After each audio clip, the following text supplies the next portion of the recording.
standard of living improved for many Americans over the last 100 years, even with these new policies. But the damage to the market economy and the currency has been insidious and steady.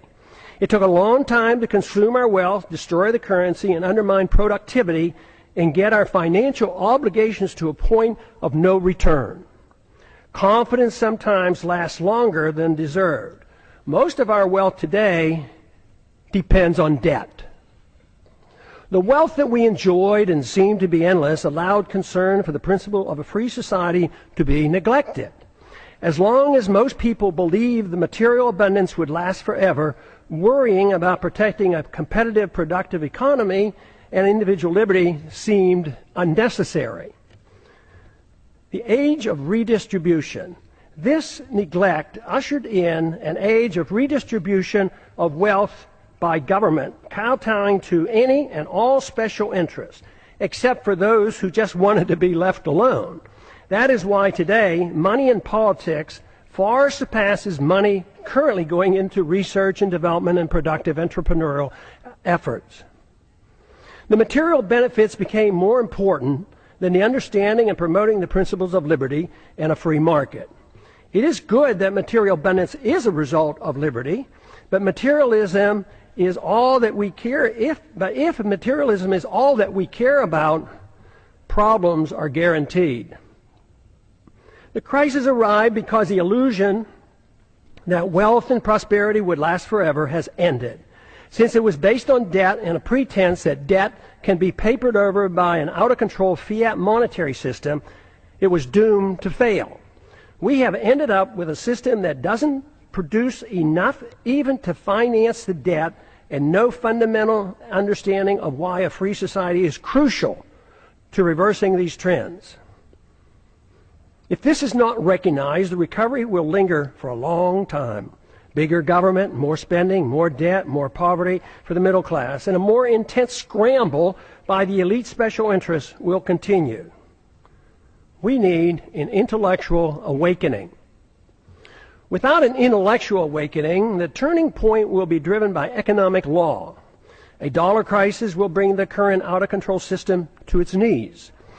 If it's not accepted that big government, fiat money, ignoring liberty, central economic planning, welfareism, and warfareism caused our crisis, we can expect a continuous and dangerous march toward corporatism and even fascism, with even more loss of our liberties.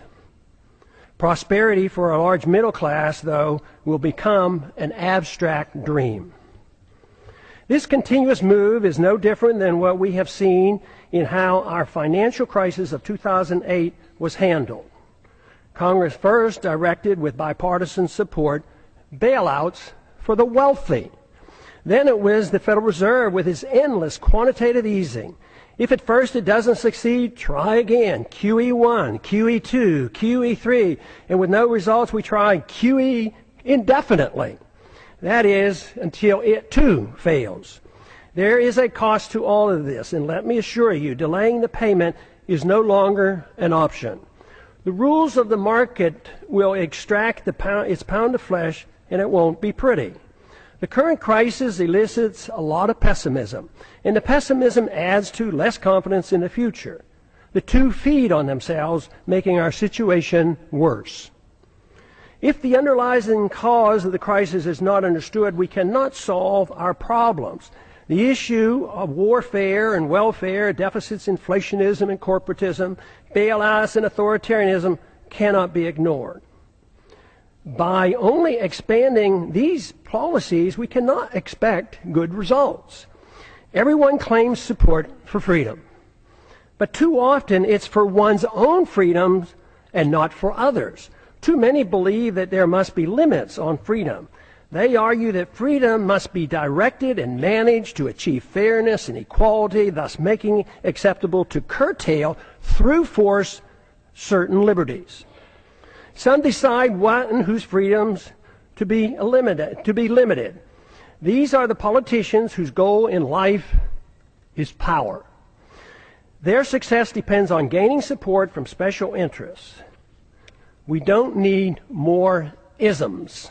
The great news is the answer is not to be found in more isms. The answers are to be found in more liberty, which costs so much less.